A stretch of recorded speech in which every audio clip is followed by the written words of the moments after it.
Joining me now for more on the topic of early voting is Estelle Rogers, Legislative Director at Project Vote.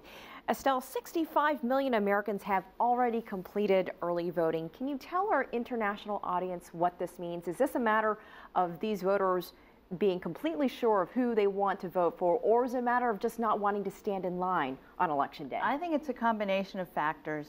You have had a very long, drawn-out campaign this time, particularly in the Republican primary field.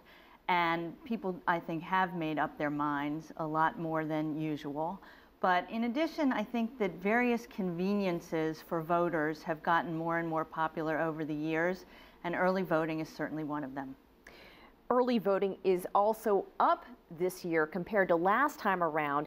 In 2008, 31% of voters cast ballots early. So far this year, it is already at 40%. Why the increase? I think it's, again, that same combination of factors. I think a lot of people are sick of this election season and they would like to sort of have done with it and be able to tune out.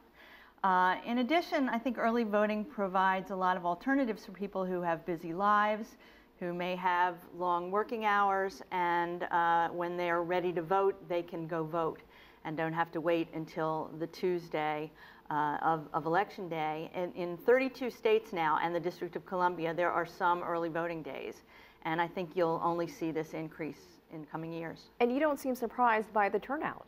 I'm a little bit surprised. I think it's a big jump from even 4 years ago when there was tremendous popularity of early voting. So my only theory for that factor is people being sick of the election season. Well, can't early voting determine an election? Does it really make a huge difference at all?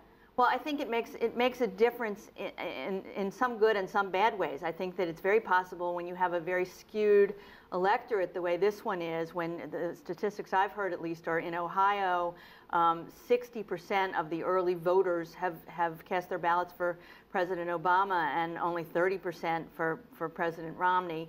And I mean for Governor Romney. And when you have that, one might worry about people being less likely to vote on Election Day because they think things are already decided. And I guess I should take this opportunity to say, don't do that. Everybody's vote counts. And voting on Election Day is just as important as it ever was.